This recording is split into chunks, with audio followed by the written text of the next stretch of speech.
How has eating meat become so controversial? I'm of Irish descent. For us, meat and potatoes was just dinner. We had to be chased to finish our canned green beans, and if we let my sainted mother's homemade mashed potatoes grow lumpy and cold, we'd be chased to finish those as well. But nobody had to prompt us to eat the meat. So many today are passing on what traditionally has been the centerpiece of the human diet, and I'm confused. Do you think embracing a plant based diet is best for you and for the environment? What if I told you that cutting out meat might not be the solution that you think it is? Today, I am talking about meat, but I am not just bringing my opinion, I'm bringing some facts. There's a critical piece about this meat discussion that people overlook about how meat has been tradition for humans for thousands of years, but I'll get back to that a little later. In this video, I want to look at 3 questions. Number 1, is eating meat bad for our health?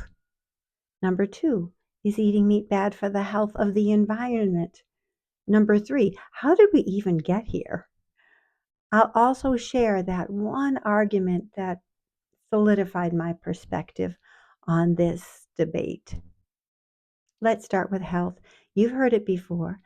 Don't eat meat. Red meat is bad for you. Red meat causes heart disease. These claims have been repeated so often that everybody knows them to be true, right? Obviously, they're the truth, aren't they? No, they're not. Here's what the data actually says. A massive review of studies in the Annals of Internal Medicine found no compelling evidence, none, that meat is associated with increased mortality.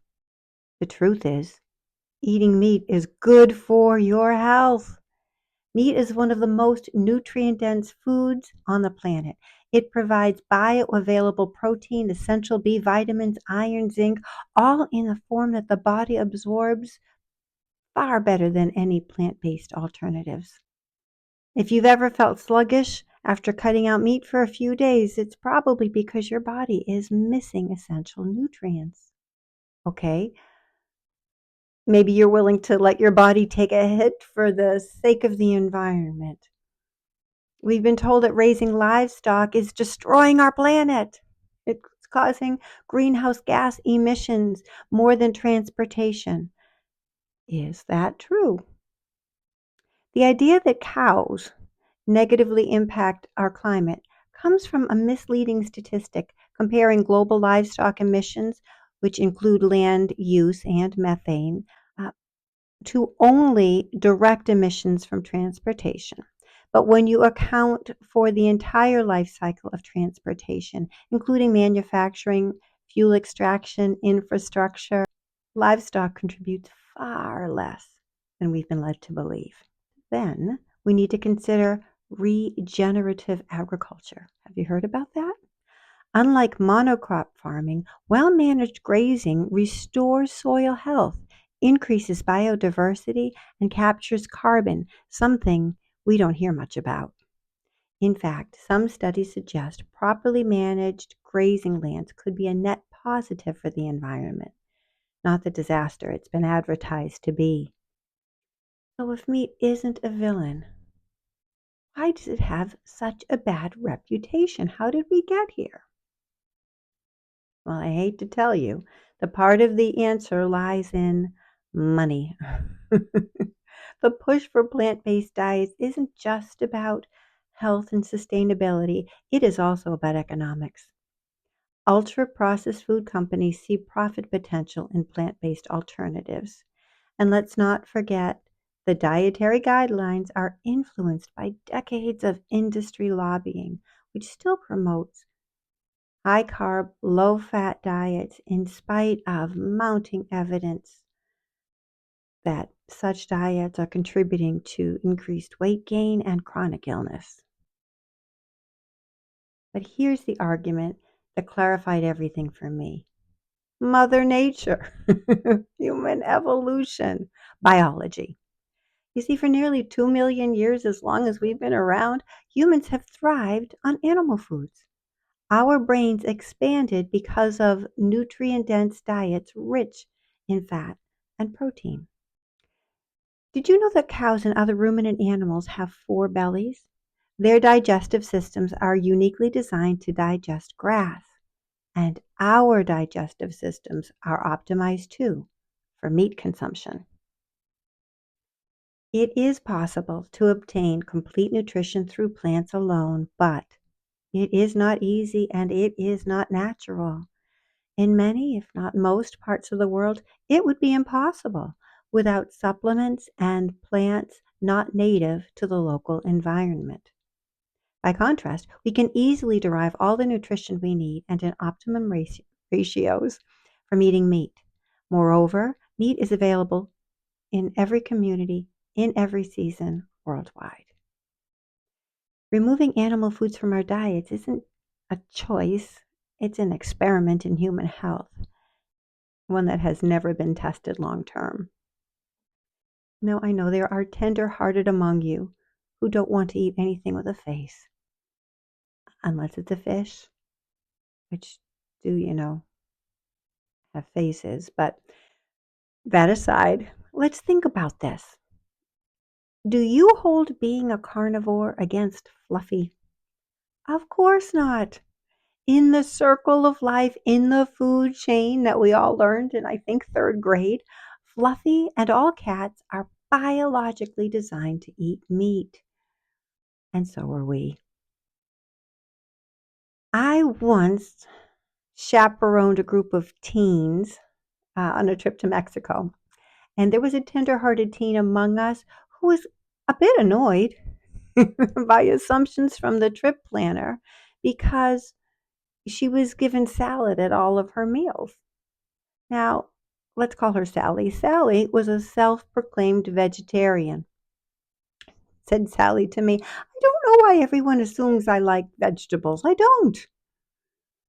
The vegetarian would not eat meat and did not like vegetables. What did young Sally eat? French fries, chips, candy bars. And Sally is not alone. When people eliminate meat from their diets, they often lean on ultra-processed foods. Now, junk foods are ultra-processed foods, UPFs, but so too are common everyday foods in the standard American diet, like bread and pasta and cereal and crackers, and I could keep going. And what few know, or what few care to acknowledge, is that these UPFs are high in refined carbohydrates, unhealthy, unnatural seed oils, and questionable additives, all of which contribute to obesity and metabolic disorders, chronic illness, chronic disease. Don't get me started. But even without the UPFs, let's say you're sitting there picking on salad, a low-fat vegetarian can suffer devastating health consequences. Natural fat is essential for our brain health and hormone production. Insufficient intake of natural fat may lead to hormone imbalances and worse. I'm talking about conditions like polycystic ovary syndrome. I think I'm saying that right, PCOS in young women. Furthermore, low-fat diets have been associated with increased risks of depression and anxiety. Did you know that rates of mood disorders and PCOS have been on the rise, especially in young people? Could there be a connection to diet?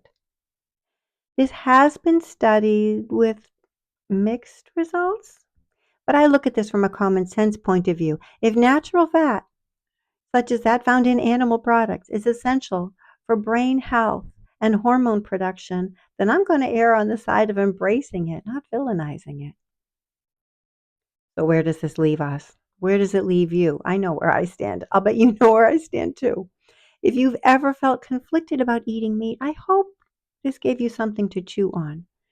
Do facts about nutrition and biology outweigh your feelings about saving the planet?